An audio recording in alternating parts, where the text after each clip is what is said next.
Bismillahirrahmanirrahim. Assalamualaikum warahmatullahi wabarakatuh. Al-Fatihah.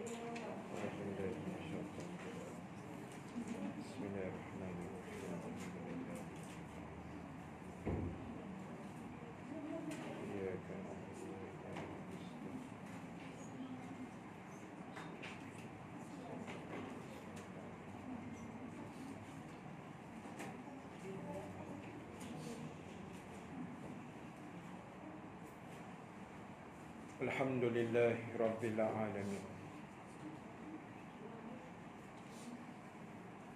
Wal aqibatu lil muttaqin. Wala udwana illa 'alal zalimin. Asyhadu an la ilaha illallah wahdahu la syarika lah. Wa ashhadu anna Muhammadan abduhu wa rasuluh. Allahumma salli wa sallim wa barik ala sayyidina Muhammad sallallahu alaihi wasallam wa ala alihi wa ashabihi ajma'in. Rabbana iftah bainana wa baina qaumina bil haqq wa anta khairul fatihin. Sayakfikahumullah wa huwas samiul alim. Amma ba'd. Ibu-ibu yang dirahmati Allah Subhanahu wa taala sekalian. Alhamdulillah taala, kita memanjatkan kesyukuran kehadrat Allah Subhanahu wa taala dengan keizinannya kita dapat sama-sama berhimpun sekali lagi pada pagi ini. Mudah-mudahan pertemuan kita mendapat keberkatan, rahmat dan juga keampunan daripada Allah Subhanahu wa taala, insya-Allah.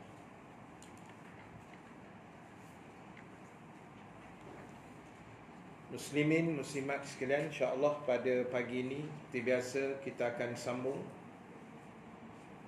perbahasan kita menggunakan kitab Jagalah Allah, Allah Menjagamu. Tersambung bacaan di dalam kitab muka surat 40 di bawah tajuk 3 golongan manusia dalam berinfak. Betul? Muka surat 40 juga. Sama. Baik, muka surat 40 di bawah tajuk 3 golongan manusia dalam berinfak ataupun melakukan sumbangan, memberi wakaf dan seumpamanya. Baik, golongan yang pertama adalah orang yang berinfak kerana riak, yakni ingin dilihat dan menunjuk kepada orang lain, dan sum'ah, ingin didengar bahawa ia seorang yang dermawan. Maka di akhirat nanti dia tidak akan dapat pahala dan keuntungan. Bahkan dia termasuk golongan yang pertama sekali dimasukkan dan dibakar dengan api neraka. Wal-iyazubillah. Baik, ibu-ibu yang dirahmati Allah, ini kumpulan yang pertama yang melakukan infak tetapi dengan riak, Riak ni dia dengan sum'ah. Riak dan sum'ah ni bahasa mudah dia dua beradik lah. Apa-apa amalan pun yang kita buat, bukan cerita infak saja. Tapi kebetulan tajuk pagi ni infak. Dan tabung pun berjalan. Maka berinfaklah dengan lillahi ta'ala, insya-Allah. Baik. Apa pun sebenarnya dalam hidup kita ni, riak dan sum'ah itu mesti dijauhkan. Riak ni bahasa Arab, sum'ah pun bahasa Arab, tapi kita melayukan dia lah. Riak maknanya kita buat suatu amalan dengan niat biar orang nampak dan kita rasa megah. Itu nama dia riak. Untuk ditonjol-tonjolkan kepada manusia. Ditunjuk-tunjuk, seronok. Bila aku buat ni orang nampak, kita pun rasa satu macam. Itu riak. Sum'ah ni pula lebih kurang juga. Cuma sum'ah ni daripada perkataan sami'a, makna mendengar. Sum'ah ni makna kita buat satu amalan dan kita nak mendengar pujian orang. Kita nak orang puji benda baik yang kita buat. Itu namanya sum'ah. So, riak dan sum'ah ni dua perkara yang mesti kita jauhkan dalam setiap amal baik yang kita buat. Tidak hanya infak saja. Tak kira lah apa pun, riak dan sum'ah ni kena jauh. Kalau tidak, kata para alim ulama, kita boleh sia-sia saja besok. Maknanya apa sahaja amalan yang kita buat itu dia jadi penat. Sedangkan kita pernah bincang dulu, semua amalan kita memang memenatkan. Tetapi biarlah penat beramal itu ada habuan yang terbaik, ada pahalanya. Bangun subuh pagi tadi pun penat, datang kuliah pagi ni penat, berzikir penat, berselawat penat, baca Quran penat, dengar kuliah penat, tunggu kuliah penat, menunggu nak habis. Walaupun baru start kan, lambat lagi nak habis. Tunggulah dulu. Penat kan? Puasa penat, haji, umrah, semua penat. Tiba-tiba dalam penat tu, pahala pula tak ada. 2 kali penat dia panggil. Rugilah. Jadi ibu sekalian, apa pun riak dan sum'ah ni kena buang jauh-jauh. Pastikan betul-betul yang kita buat itu lillahi ta'ala. Mesti kerana Allah. Benda-benda lain ni dia akan mengganggu lah. Hasutan syaitan, pujian manusia. Ini semua sampingan punya gangguan yang kita kena hati-hati. Sebab kita tak nak dengan berpenatnya kita buat ibadah itu, tiba-tiba habuannya tidak ada. Itu yang kita tak nak. Sebab itu, orang yang riak dan seronok dengar orang puji dia, itu dipanggil sum'ah. Dia menunjuk supaya orang tengok, itu riak. Dia menunjuk supaya orang puji, itu sum'ah nama dia. Dua beradik. Dua-dua tak elok. Yang kita nak ialah Allah yang puji kita. Pastikan yang kita buat ni Allah suka. Allah suka, Allah suka. Manusia tak suka, itu dia punya pasal. Sebab kita bukan nak robek pahala daripada manusia tu. Sebab dalam hadis lain, pagi semalam pun kalau subuh saya baca hadis tu. Tajuk pun sama juga, cerita pasal riak. Maknanya Allah kata dalam hadis kudusi, siapa yang buat amalan bukan kerana aku, dia riak kerana manusia, Allah kata akhirat besok pergi jumpa orang yang riak tu, ambil pahala kat orang. Allah kata aku tak akan bagi apa-apa. Itu penangan riak lah. Sangat merugikan. kita. Jadi nombor 1, kategori orang yang infak kerana riak dan sum'ah. Bila dicatat dalam kitab ni, bermakna ia pasti berlaku. Maknanya mesti ada golongan jenis begini yang bila dia buat infak atau kebaikan dengan niat yang tidak baik. Na'udzubillah. So nombor 1, kita padam buang. Kita jangan masuk kumpulan infak yang pertama, berinfak kerana riak dan sum'ah. Na'udzubillah. Yang kedua, orang yang infak kerana malu, maka dia akan memperolehi pahala dan ganjaran. Dan biasanya sikap seperti ini adalah sikap kebanyakan orang dan sudah menjadi suatu kebiasaan. Paling tidak, ibu-ibu sekalian, kita masuk kumpulan kedua. Kita infak ni sebab kita rasa malu. Malu di sini maknanya malu dengan Allah. Kita rasa malu lah, kan? Sebab kita ada harta tapi kita tidak menyumbang atau tidak memberi. So, bila ada rasa malu, kita akan letak dalam tabung surau masjid.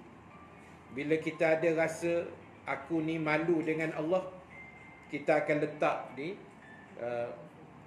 online, umpamanya tak, transport online dan sebagainya lah. Bila ada rasa seronok nak infak kerana Allah, itu dah sangat cantik. Saya akan sebut kejap lagi, tapi kita nak habis nombor 3 tu. Bagaimana syaitan dia main peranan mengganggu ibadah kita, khususnya dalam infak. Itu kejap lagi saya sebut. Baik, so nombor 2, okey lah, boleh tahan. Maknanya orang yang infak, dia rasa malu dengan Allah. Bila Allah bagi dia nikmat, Allah bagi dia harta benda yang banyak, wang ringgit, dan dia akan laburkan sedikit untuk fisabilillah. Ini orang yang beruntung juga. Sebab itu persoalan ini kita kena alert ataupun kena ambil perhatian. Dan yang ketiga, ibu-ibu sekalian, ialah orang yang berinfak kerana satu misi, kerana satu niat dan ikhlasnya. Maka golongan ini adalah golongan yang akan memperolehi pahala dan betul-betul menjadi hamba Allah Subhanahu wa ta'ala. Golongan ketiga ni dia sebenarnya lebih kurang nombor 2 juga. Cuma dia punya level tu tinggi sikit. Golongan ketiga ni, dia infak, dia ada motif, dia ada niat. Aku dapat duit sekian-sekian, aku nak tarik sikit, 5% daripada gaji, 2% daripada gaji ke apa, pencet, nak bantu sekolah tahfiz, bantu sekolah ni, bantu masjid, bantu ini, bantu wakaf. Contoh, dia ada misi, dia ada matlamat, dan dia buat tu mungkin secara konsisten. Kan macam sekarang ni ada orang boleh buat apa dia panggil tu, potong duit secara bulanan tu kan, infak bulanan, apa istilah dia tu, standing SI ya, instruction, lebih kurang macam tu lah. Tapi fahamlah tu, maknanya kita bersetuju dengan pihak bank, bank akan potong RM10 sebulan masuk ke Masjid Al-Ihsan contoh. Ada orang buat. Dan ada orang buat bukan RM10 sebulan. Ada satu sahabat saya yang infak tu Cina. Cina, bukan orang Melayu Islam kita. Orang bukan Islam, Cina, kalau tak silap saya. Sebulan 1,000 ke 2,000 untuk sekolah. Selama dia tulis lebih kurang 30 tahun. Kita yang Islam ni, yang berapi-rapi pahala ni, itu kita fikir sendiri lah, kan. Jadi ini contoh dah, sebagai satu motivasi. Maknanya ibu-ibu sekalian, dalam soal infak, memberi, menyumbang, sebenarnya jalannya sangat banyak. Sangat banyak. Saya pernah jumpa satu orang hamba Allah ni, dia tak boleh jumpa budak-budak. Sebab dalam poket dia mesti ada duit RM1. Dia jumpalah budak kat mana pun, dekat kedai ke, dia pergi masjid jumpa budak ke, sambil berjalan jumpa budak kecil ke, dia panggil budak tu ambil RM1 masuk dalam poket. Dalam poket budak tu. Belanja-belanja kan. Dia tak boleh jumpa budak. Cara dia diinfak ke budak-budak. Itu salah satu cara lah. Ataupun ada orang pula passion dia masuk dia makan, at least dia akan bayar. Mungkin orang yang dikenal ke, tak kenal ke, dia tengok meja ni nampak macam kesian laki bini kan, orang tua ke makan roti canai, dia tunjuk, dia bayar. Ada ke orang macam tu? Dan kita pun dah banyak jumpa, dan kita pun dah banyak kali kena belanja, walaupun kita kurang belanja orang. Kan? Banyak juga. Jadi itu satu cara. Ada orang istiqamah setiap kali surau masjid mesti bawa duit, dan mesti infak. Macam ibu-ibu lah, tabung kita kan, kuliah muslimat, infak, walau RM5, walau RM10, walau RM1 sekalipun. Jadi sebenarnya cabang infak itu banyak. Cuma kita rebut ke tak rebut peluang itu, kita grab ke tidak, itu jadi masalah. Sebab dalam hidup ni, infak ini juga, atau menyumbang, menderma, mewakaf, atau apa sajalah istilah yang sama maksud dengan dia, benda ni kita jangan lepaskan peluang. Jangan kita ambil mudah. Sebab dalam Quran sebut, walaupun infak jariah ini hukum asasnya sunat saja. Kita menyumbang tu sunat, bukan wajib. Wajib tu dipanggil zakat, kan? Sunat, infak, derma, sedekah tu sunat saja. Tetapi ibu sekalian, walaupun hukumnya sunat, dalam Quran banyak ayat yang menggambarkan kelebihan-kelebihan orang yang berinfak kerana Allah. Termasuklah pada malam Isra, Nabi digambarkan dengan orang yang menanam sebiji benih kan, tumbuh 7 tangkai, lepas tu dituai, empuk lagi, dapat lagi hasil, tumbuh balik, macam tu. Maknanya gambaran infak tu sangat luas. Apatah lagi ibu-ibu sekalian, yang pernah saya highlightkan dulu, kita kalau bolehlah cari ruang infak yang berjenis namanya wakaf. Sebab mudah-mudahan pahalanya lebih berpanjangan. Wakaf kapet, wakaf kipas, wakaf aircon, wakaf kolah masjid, wakaf sejadah, wakaf kereta kat ustaz, contoh. Walaupun belum berlaku lagi, contoh dah. Ada satu masjid, ini masa zaman-zaman berapa tahun lepas lah, yang masa mula-mula, kalau ibu-ibu ingat, masjid dah mula berlumba-lumba pasang kipas helikopter. Kipas besar tu lah, bukan helikopter. Macam kipas helikopter tu, kipas besar kan. Masjid kita tak ada lah, setengah masjid kan banyak yang pasang. Masa zaman mula-mula, orang mula pasang kipas, ada satu masjid di Gombak, dia nak pasang kipas tu, offer pada jamaah. Tiba-tiba yang infak tu seorang muslimat saja. Dia ada banyak lah, 2-3 biji, 2-3 bilah dia nak pasang tu, 2-3 biji lah dalam satu masjid tu.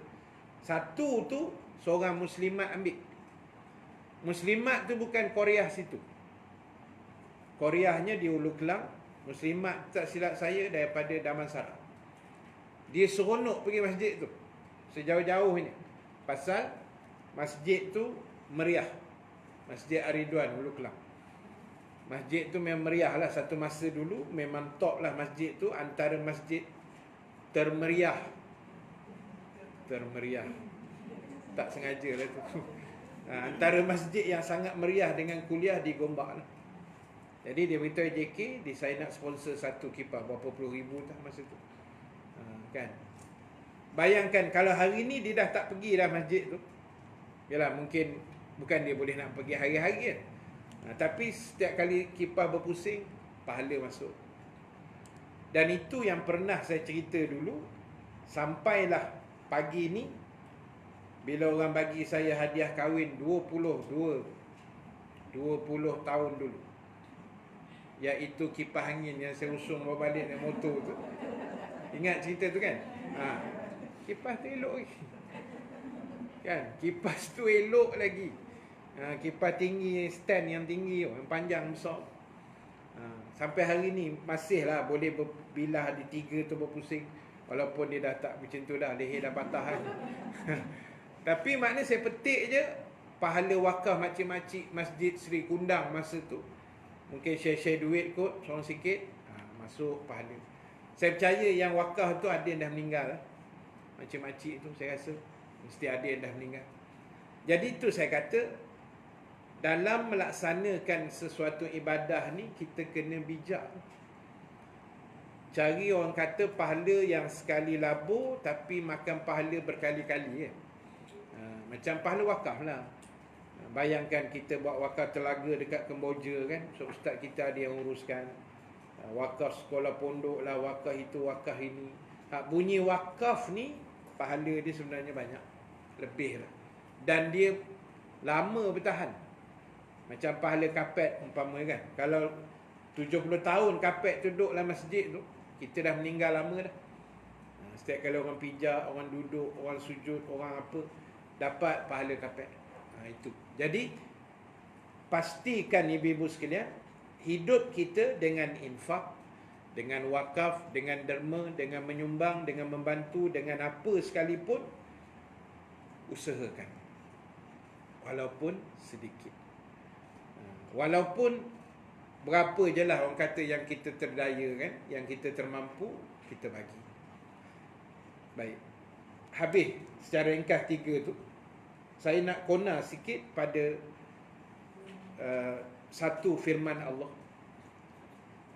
Kalau menurut apa yang pernah disebut oleh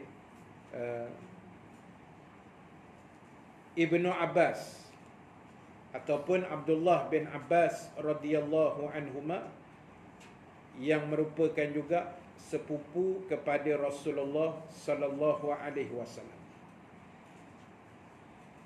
Apa kata Ibnu Abbas? Ibnu Abbas ni dia antara penafsir Al-Quran yang sangat hebat selain Ibnu Mas'ud. Satu Ibnu Abbas, satu Ibnu Mas'ud. Dua-dua ni hebat lah, sahabat Nabi yang master dalam Quran. Baik, apa kata Ibnu Abbas? Dia kata dalam Quran ada 2 janji. Ini berkait dengan infak ya. Satu dia panggil janji Allah, satu dia panggil janji syaitan. Allah berjanji, syaitan pun berjanji. Dan dalam ayat itu, syaitan menjanjikan 2 perkara. Dan Allah Subhanahu wa taala juga menjanjikan 2 perkara. Boleh ingat tu? 2 janji, satu janji Allah, satu janji syaitan. Allah pun janji 2 benda, syaitan pun janji 2 benda. Mana ayat dia? Ibu-ibu buka, ibu-ibu semak surah Al-Baqarah 268. Surah Al-Baqarah ayat 268. 2 janji syaitan, 2 janji Allah. Satu ayat yang sama. Dia berkait dengan infak. Firman Allah, A'udzubillahi minasyaitonir rajim. Asy-syaitanu ya'idukumul faqra wa ya'murukum bil fahsya. Wallahu ya'idukum maghfiratan minhu wa fadla. wallahu wasi'un alim. Sadaqallahul azim. Syaitan itu menjanjikan, yakni menakut-nakutkan kamu dengan kemiskinan dan kepapaan jika kamu sedekah atau derma.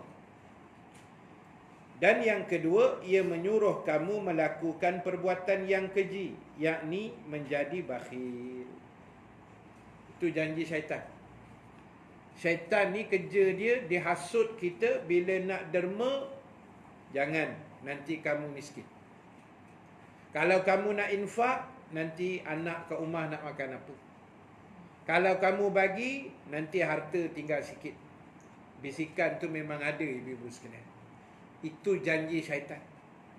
Kita nak tolong orang, kita nak infak, kita nak derma, nak wakaf, sekejap lagi bunyilah suara di celah telinga kita ni. Paling warak dia akan bisik, bagi sikit sudah. Tu paling warak lah tu. Teruk sikit dia kata jangan bagi nanti kamu miskin, nanti kamu apa-apa ke dana, nanti yuran anak bulan depan tak boleh nak bayar, nanti kau bagi banyak sekarang. Macam-macam lah dia punya api dia tu. Dan akhirnya dia menjanjikan kita dengan kemungkaran, iaitu bersifat bakhil. Akhirnya kita pun terhasut menjadi bakhil angkara bisikan syaitan. Angkara bisikan syaitan. Jadi apa nak kena buat, ibu-ibu sekalian? Kita kena balik kepada Allah. Syaitan menjanjikan kita dengan kepapaan. Nanti kau derma, kau miskin. Kau derma, kau susah. Kau derma, nanti tak cukup makan. Kau derma, nanti bulan ni bajet lari. Itu dia punya hasutan kan. Dan akhirnya diajak kita buat benda fahsyat, iaitu menjadi bakhil. Jangan menderma. Itu hasutan dia. Sedangkan kata Allah, wallahu ya'idukum maghfirah. Sedangkan Allah kata, aku menjanjikan kamu, kalau kamu infak, aku akan beri keampunan. Dan wa fadla, Allah menjanjikan kelebihan kurniaannya. Allah punya janji lagi hebat daripada syaitan. Allah kata, kalau kamu infak, aku ampun dosa kamu. Kalau kamu infak, aku lebihkan rezeki kamu. Nampak? Maknanya, kalau kita kuat dengan Allah, kita akan menang.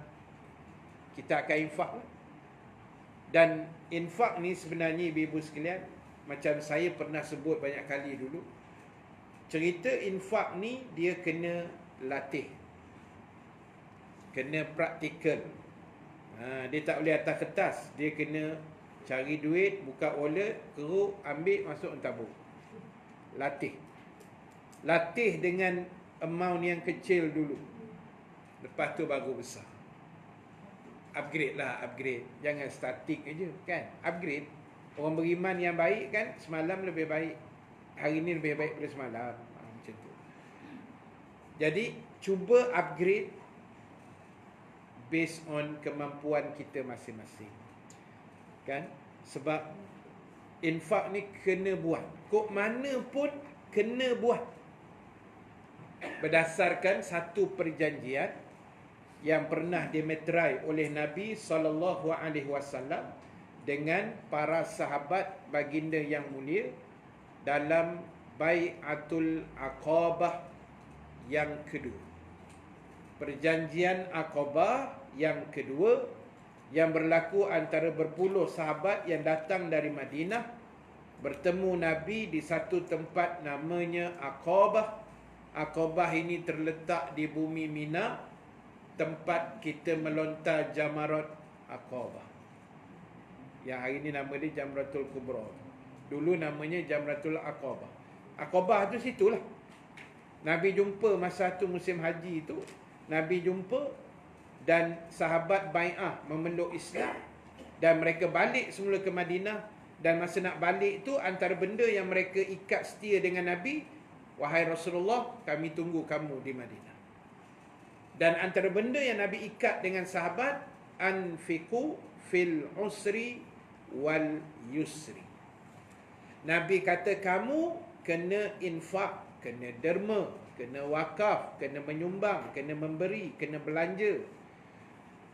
Fil usri, di waktu susah, wal yusri, dan di waktu senang. Infak ni senang pun kena bagi, susah pun kena bagi.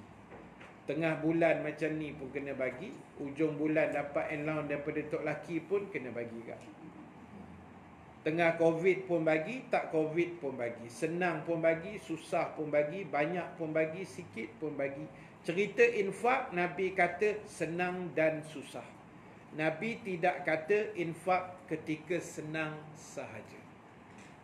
Senang dan susah, Nabi kata bagi. Sebab benda ni mesti dibuat praktikal, baru dia jadi. Sebab penyakit yang paling bahaya, yang dibenci Allah, namanya bakhil. Innallaha la yuhibbu man kana mukhtalan fakhura. Ayat lain pun ada Allah sebut, dia tak suka orang-orang yang bakhil. Allah benci. Sifat bakhil, tamak, haloba, kedekut, apa semua ni Allah tak suka. Jadi ibu sekalian, sebab itulah almarhum Tan Sri P. Ramlee buat watak Haji Bakhil. Sebenarnya kan, dia nak ajar kita tau. Bukan main-main cerita tu. Teruk benar bakhil tu sampai teruk lah. Nama pun Haji Bakhil bin Lebay Kedekut. Nama pun dah ngeri lah. Tapi dia punya kedekut dia Allah saja yang tahu lah. Pandai P. Ramlee buat watak tu. Anak sendiri minta 300 manisah nak beli mesin jahit. Pensan orang tua tu. Tu belum Cikgu Murad datang lagi bawa briefcase. Kan? Nak minta derma untuk anak yatim, dapat RM1. Dia cuma kalah dengan Cikgu Murni je lah. Kan? Cikgu Murni datang habis cerita. Segar terus daripada katil tu. Menggeliat. Demam kebah terus. Boleh 1,000, kain 3 gulung kan. Mangkuk tu orang tu. Jadi tuan-tuan, ibu-ibu sekalian, watak tu hidup. P. Ramlee nak ajar kita jangan bakhil sampai, yalah bakhil tu teruk punya level tu. Kedekut boleh tahan lagi, tapi kedekut pun tak boleh kan. Bakhil tu lagi teruk pada kedekut. Jadi dia macam ni lah ibu-ibu sekalian. Kita ni, yalah ada benda kita kena kira juga kan. Maknanya kita bagi tu adalah bajetnya. Janganlah sampai tak makan tak minum. Tapi sebenarnya kita kena ingat gini. Kita ni asal dulu tak ada apa-apa. Nenek saya sebut, we are nothing. Nenek ada kat cukai orang putih sikit lah kan. Jangan percaya kan, tipu itu. Kan? We are nothing. Kita ni tak ada apa-apa. Kena ingat asal balik. Asal saya, asal ibu-ibu, asal kita semua tak ada apa-apa. Maksud tak ada apa-apa ni apa? Memang tak ada apa-apa lah. Kita lahir 20 tak ada kot. 40 tahun dulu. 20 tu awal sangat. Macam tak ada je dalam 20 tahun. Kan? Semua dah 4 series, 5 series, 6 series saja. 7 series pun ada kan? Jadi kita lahir 3, 4, 50 tahun dulu, tak ada apa-apa kan. Orang kata lahir bertelanjang bulat elok aja. Bulat elok. Bertelanjang tau, tak ada apa-apa. Baju tak ada, kasut tak ada, tudung tak ada, kopiah pun tak ada. Semua tak ada. Duit pun tak ada. Kok dalam seberanak ada RM10 celah ketiak ke? Meninggal misi tu kan. Jadi tak ada. Misi angkat dia tonggeng je kita macam tu kan. Nak keluarkan darah ke hidung apa semua, darah beku tu, basuh-basuh elok je comel kan. Seketul aja dalam napkin tu. Tak ada apa-apa. So ulama ajar kita, bila asal kita tak ada apa-apa, kotlah kita diuji Allah, kehilangan sesuatu, jangan sedih berlebihan. Sebab asalnya tak ada apa-apa. Kita ada apa-apa tu selepas kita membesar. Barulah dia dibakaikan baju. Barulah dah merangkak sikit, lepas tu boleh bercakap sepatah dua, lepas tu bekerja, sekolah apa semua, lepas tu bekerja, ada duit. Selepas itu dia datang. Asal betul-betul nothing. Jadi ulama kata, kotlah ada Allah uji kehilangan sesuatu. Katalah hilang duit RM20. Sedihlah, tapi jangan berlebih sangat sedih. Sebab asal tu tak ada duit. Jadi tak perlu sedih berlebih. RM20 hilang, seminggu tak datang kuliah. Apa hal? Sedih benar Ustaz. Seminggu saya tak datang. Pasal apa kak? Hilang RM20. Teruk benar Pak Raya. Tak. Jadi tak sah berlebih. Itu satu. Dan yang kedua, ulama kata ingat, kita ni jangan menyombong diri sebab kita tak ada apa-apa. Tak ada apa kita ni. Kulit ni pun Allah punya. Kau gebu tak gebu pun Allah punya kan. Wajah kita comel tak comel pun Allah punya. Semua tu dia punya. Nyawa semua-semua. Kita boleh bercakap, boleh bergerak, boleh berjalan, boleh hitung, boleh, semua dia punya. Kita ni beri amanah, Allah nak tengok kita takbir urus macam mana. Jadi tolong dengar cakap Allah. Bila Allah kata siapa yang infak, aku ampunkan dosa dia. Ini tawaran hebat daripada Allah. Sebab itu kita dah banyak dah jumpa orang-orang yang dipanggil kaki infak. Kan? Orang-orang yang rajin derma, rajin nyumbang, rajin itu, rajin ini. Kita sebenarnya dah banyak dah jumpa golongan ini dan kita kena tiru lah. Kebaikan-kebaikan itu, infak-infak itu kita kena usahakan buat. Sebab Allah kata nombor satu, aku ampunkan dosa mereka. Dan yang kedua, wa fadla, aku akan tambah lagi rezeki mereka. Dan ingat, kita dah ulas banyak kali, bab menambah rezeki ni dia luas. Bukan makna kita infak 100, minggu depan ada orang pula bagi kita 100. Jarang berlaku macam tu. Kan? Tapi dengan asbab kita infak, mungkin rezeki kita tak kena COVID. Mungkin, mudah-mudahan, amin. Kan? Ataupun dengan sebab kita infak tiap-tiap hari kuliah muslimat kita ni, sakit-sakit lutut kita dah mulai hilang. Kan? Rezeki. Hilang sakit lutut, jangan hilang lutut. Hilang sakit lutut. Hilang lutut dah bahaya dah. Hilang sakit lutut tu, itu rezeki. Orang lain sakit lutut, bertongkat, semayang atas kursi. Dah. Ataupun mungkin asbab kita rajin infak tiap-tiap hari, Allah lebih tenangkan hati kita. Di saat hari ini orang tak tenang hati sebab COVID. Ada kot saya terbaca tadi, ada satu sekolah di Puchong. Dekat sini ke saya tak tahu area mana. Ada satu kes COVID di sekolah. Mungkin akan ditutup ke apa, Allah. Tapi hari ni tutup lah. PJ kan? Sini masuk talik. Oh. Saya dok terbaca, saya ingat tutup sehari, rupanya tutup 2 minggu kan. 2 minggu. Jadi, yalah, ikhtiar kita buat lah, no? SOP apa semua kita jaga elok-elok. Tawakal pun kena tinggi. Jangan tawakal tapi SOP tak jaga. Itu tak kena lah. Mana apa saranan pihak berwajib, pihak kerajaan, KKM ke, KPM ke, Kementerian Pendidikan Malaysia, apa semua kita ikut lah. Kan? Dah itu. Sebab kita ni gelombang ketiga. Kan? Walaupun KKM dah bersedia dengan pengalaman sejak Januari yang mengajar kita banyak benda kan. Kita pun dah tahu selok-belok COVID tu macam mana. Karenah dia tu macam mana. Kita dah belajar banyak benda. Namun kita kena akur lah dengan SOP, dengan segala apa pun kita kan, jangan cakap banyak kan. Jangan nanti bila kata nanti masjid pula kena tutup macam Kelang kan, PKPB, semua masjid tak boleh buka. Ada juga kuliah saya yang tersangkut juga kena dengan tarikh tu. Jangan kita kata apa ni Ustaz, kita Allah ada Ustaz, takut apa dengan COVID. Kan, tinggi benar makam dia tu. Kan, jangan cakap gitu. Memanglah Allah tu ada, tapi ikhtiar kena jalan dulu, lepas tu baru tawakal. Bukan tawakal, ikhtiar tak ada. Itu tak kena.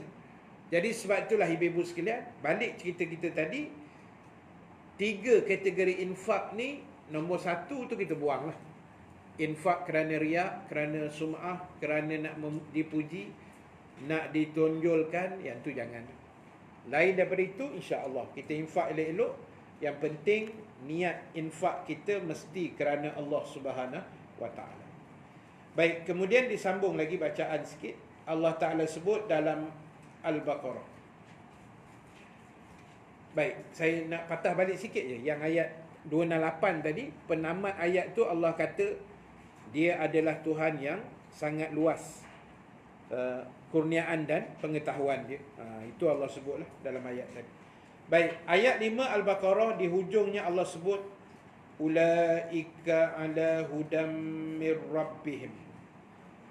Mereka itulah kata Allah orang-orang yang tetap mendapat petunjuk dari Tuhan mereka. Sebab dia ada berkaitan dengan ayat sebelum tu. Al-Baqarah tu juga kan. Ayat 3-4 tu cerita pasal infak. Allazina yunfikuna amwalahum apa semua tu. Allah cerita orang-orang yang sentiasa infak harta mereka.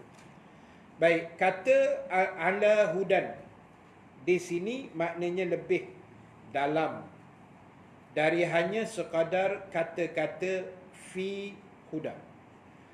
Ini bahasa Arab lah. Ala huda dengan fi huda dia ada beza yang banyak. Ala huda maknanya adalah mereka berada pada jalan yang jelas, jalan yang lurus. Sementara fi huda adalah bahawa sebahagian mereka berada dalam petunjuk dan sebahagian dalam kesesatan. Ini tak ada apalah, ibu-ibu jangan pening nak mikir benda ni. Ini maknanya kaedah bahasa Arab ala huda tu lebih mendalam lah. Maknanya mereka tu duduk atas garis yang lurus, dapat petunjuk Allah dan sebagainya. Fi huda maknanya sebahagian mendapat petunjuk, sebahagian lagi sesat. Dan kalau dikatakan ila huda, maka mereka tidak akan sampai pada petunjuk tersebut. Kerana tabiat orang berjalan pada suatu seolah-olah dia akan sampai ke sana. Itu tak ada apalah, itu istilah kaedah bahasa Arab sahaja. Oleh kerana itulah orang yang tidak melakukan hal tersebut, hidayah pada dirinya sangat sedikit. Maka daripada itu pula tidak ada yang dapat memelihara kamu dalam petunjuk tersebut, melainkan dengan pekerjaan dan keimanan ini. Maka jangan sekali-kali kamu mengira bahawa ada penjaga selain daripada Allah Ta'ala. Dan tidak ada yang mampu melindungimu dari segala bentuk kekejian kecuali Allah Ta'ala, dan tidak ada yang mampu memeliharamu kecuali Allah, Zat yang maha tinggi dan maha tunggal. Baik, ibu-ibu yang dirahmati Allah, maknanya dalam apa juga gerak hidup kita, jangan kita tinggalkan ajaran agama ini. Jangan kita abaikan perintah Allah dan Rasul. Sebab saya sebut di awal tadi, kita beruntung kerana Allah pilih kita jadi seorang Muslim. Allah anugerahkan cahaya agama kepada kita. Allah beri hidayah Islam dan iman. Dan ini adalah perkara yang tidak semua orang dapat. Dan bila kita dapat, kita kena manfaatkan betul-betul. Kita kena gunakan nikmat hidup dan peluang hidup untuk beramal sebaik mungkin dan dalam masa yang sama memperbaiki kelemahan sebelum daripada itu. Saya sebut di beberapa tempat dan saya nak ulas sikit pagi ini di sini juga. Kemarin dulu pun Saya tak tahu saya ada sebut di kuliah maghrib di masjid atau tidak, saya tak ingat. Iaitu kita hidup ni, kata ulama, macam sebuah buku. Kita punya buku catatan tu ibarat macam buku kita ni lah. Kulit depan ni, kata ulama, itu tarikh lahir kita. Kulit belakang sekali itu tarikh mati kita. Yang sepanjang isi kitab tu itulah tempoh hidup. Dan ulama kata tak penting kitab itu tebal mana. Maknanya tak penting umur kita panjang mana. Tetapi yang penting isi kandungan kitab itu, bukan ketebalannya. Dah. Ada orang ratus tahun tapi isi entah apa-apa kan. Kita tak nak macam tu. Yang penting isi dia, bukan ketebalan umur itu, ketebalan kitab itu. Dan satu lagi kata ulama, selama kita masih hidup sekarang ni lah, maknanya kita masih boleh pegang kitab ni. Dan yang paling penting, boleh selak muka surat belakang. Muka surat depan jangan selak sebab kosong, boleh sampai masa kan. Yang belakang ni dah berisi kan, dah bertulis. Macam saya katalah tahun ni, katalah, maknanya memang betul lah, bukan katalah. Saya tahun ni 46 tahun. Maknanya saya selak muka surat 46 untuk tahun ni punya catatan. Ada masa saya selak muka surat 12, masa darjah 6 dulu, 12 tahun lah contoh. Dan ulama kata selama kita masih hidup boleh menyelak-nyelak di belakang ni. Kita ada satu benda nama dia pemadam. Pemadam tu maknanya kita selak muka surat belakang, kita boleh padam balik dosa-dosa kita dulu, silap-silap dulu. Pemadam tu nama dia taubat. Jadi ulama buat contoh tu dah sangat cantik. Dan bila kitab kita sampai kulit belakang, pemadam tu dah tak ada. Maknanya taubat tu dah tak boleh buat. Jadi sekarang ibu-ibu sekalian, kitab tu masih ada di tangan kita. Dan kita boleh selak-selak umur 12 tahun dulu kan. Ponteng sekolah, curi buah rambutan, goreh kereta cikgu kan. Lepas tu masa remaja dulu, pakai skirt. Jangan buat-buat alim sangat. Masa itu boleh padam dah, boleh padam. Dulu kan tak tahu, zaman-zaman 60-an, 70-an dulu kan. 80-an dulu. Jadi itu pentingnya. Dan kitab ni nanti akan diserah pada kita di mahsyar besok. Jadi sementara tu biar closing kitab ni biar cantik kan. Penamat riwayat kitab kita ni biarlah isi kandungan dia tu yang paling terbaik, isi kandungan dia yang Allah suka.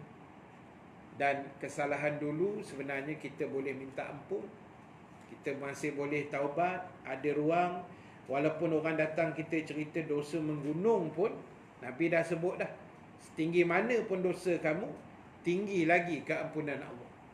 Sebesar mana pun dosa kamu, besar lagi rahmat dan keampunan Allah. Jadi jangan berburuk sangka dengan Allah. Letak sangkaan baik, sentiasa beramal, bertaubat, beriman, berdoa, bermunajat. Apapun, luahlah isi hati kita pada dia.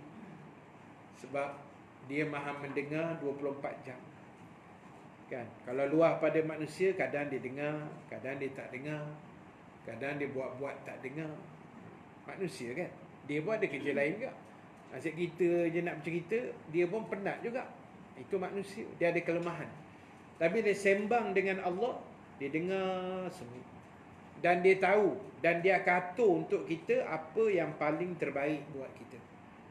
Jadi oleh sebab itu ibu-ibu sekalian, pastikan bila kita dapat petunjuk agama ini, pegang betul-betul. Dan kita mesti kena ingat Allah Subhanahu Wa Taala yang akan jaga kita dalam apa situasi dan keadaan sekalipun. Baik, kita habiskan sikit je lagi dalam huraian itu. Oleh sebab itu Allah Ta'ala berfirman mengisahkan tentang kisah Nabi Yusuf alaihissalam dalam surah Yusuf ayat 24, kadzalika linasrifa anhu su'a wal fahsya innahu min ibadinal mukhlasin. Demikianlah agar kami memalingkan daripadanya kemungkaran dan kekejian. Sesungguhnya Nabi Yusuf itu termasuk hamba kami yang terpilih, hamba kami yang ikhlas.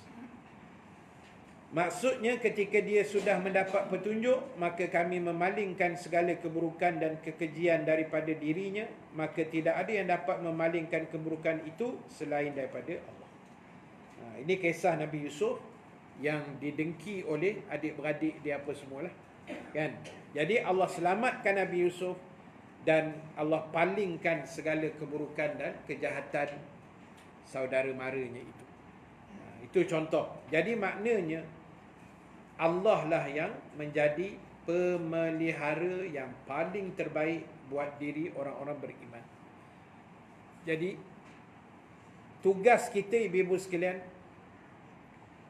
balik pada agama, fahamkan agama ni betul-betul, tingkatkan ilmu pengetahuan kita dalam semua bentuk, dan pastikan apa juga yang kita buat benar-benar ikhlas, niatnya betul kerana Allah, niatnya lillahi ta'ala. Apa ganjaran habuan yang tu kita serah pada Allah, kan? Dia yang mengatur semua, tugas kita buat saja, ikut saja. Baik.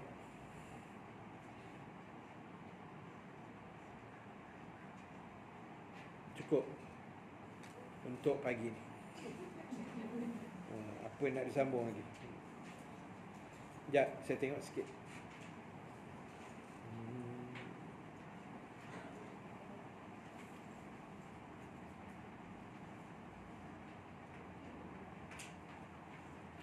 Itulah nanti yang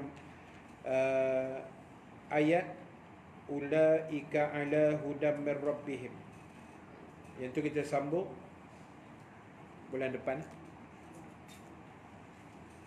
bulan 11 insya-Allah, dengan izin Allah Subhanahu Wa Taala. Ayat 5 Al-Baqarah kita sambung yang itu nanti pada bulan depan.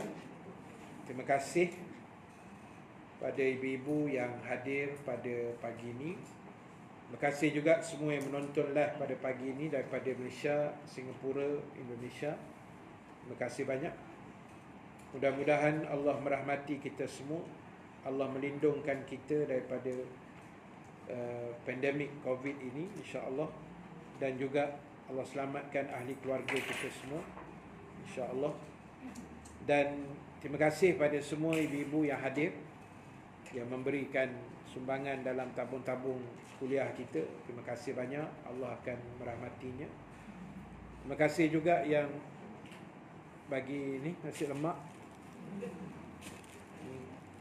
bagi hadiah bersedih pada, walaupun bersedih dah lepas dah. Terima kasih banyak. Mudah-mudahan Allah murahkan rezeki kita lagi, insya-Allah. Dan satu saja pengumuman, pagi ini saya bawa baki terakhir kain apa tu? Kain batik Terengganu RM20 ada dalam beg ni, tinggal 10 helai saja. Siapa yang nak beli boleh ambil lah dan bayar. Dengar ambil tu kan laju je. Ada tinggal lagi 10 helai saja. Baik, itu saja. Terima kasih. Kita tangguhkan dulu majlis kita pada pagi ini dengan tasbih kafarah, suratul As dan bacaan doa. Subhanakallahumma wa bihamdika nashhadu an la ilaha illa anta nastaghfiruka wa natubu ilaik. Bismillahirrahmanirrahim. Wal asri innal insana lafi khusr illa allazina amanu wa amilus salihat wa tawasaw bil haqq wa tawasaw bis sabr. Bismillahirrahmanirrahim. Alhamdulillahi rabbil alamin. Wassalatu wassalamu ala asyrafil anbiya'i wal mursalin سيدنا محمد وعلى آله وصحبه أجمعين. اللهم اجعل جمعنا هذا جمعا مرحوما وتفرقنا من بعده تفرقا معصوما ولا تجعل اللهم فينا شقيا ولا محروما ولا مترودا. اللهم ذكرنا ما نسينا وعلمنا ما جهلنا يا أرحم الراحمين. وصلى الله على سيدنا محمد والحمد لله رب العالمين. السلام عليكم ورحمة الله وبركاته.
Kalau saya nak follow Zon kuliah ada kat FB macam mana? Audio kuliah. Audio kuliah. Audio kuliah. Akan buka FB, type audio kuliah. Okey. Itu saja. Saya type Zon kuliah tadi. Dia ada zone audio.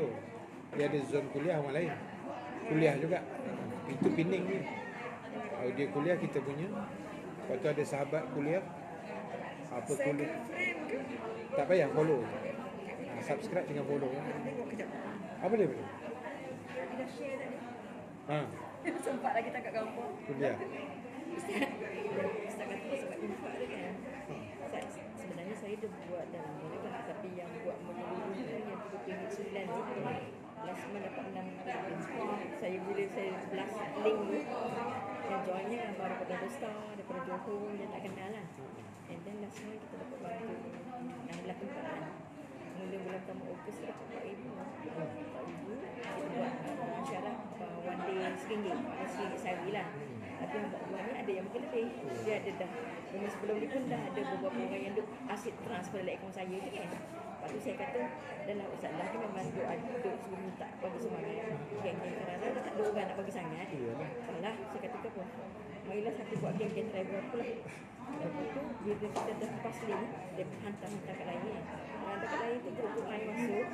Tapi dia memerhati dulu apa yang kita buat. Jadi first month tu kita dapat tolong 7 tapis. Tengok betul tak kita guna duit. Dan second month dapat 6,757. So kita dapat bagi 16 tempat. Termasuk Syria, Palestin, Filipin, Kemboja. Sebab Kemboja kita tak ambil sendiri mintakan saya. So orang tu kita kata. Lepas tu di semua yang nampak dah dalam hari ni sampai 258 orang. Yalah, kalau sehari RM1 dah 200 lebih. Maksudnya ada cecah hampir 7,000 lebih. Itu yang alhamdulillah lah sebab saya pun bukan apa sajalah niat dalam hati kan. Bukan kita nak guna duit orang kan. Tapi bila kita dah buat macam tu kita every transaksi tu kita tunjuk pada dalam tu kan. Itu yang kata Quran tu kod ustaz kita kalau guna. Itu terbaru. Oh ya. Dia ada waktu tidak. Sebab saya memang banyak buat kan.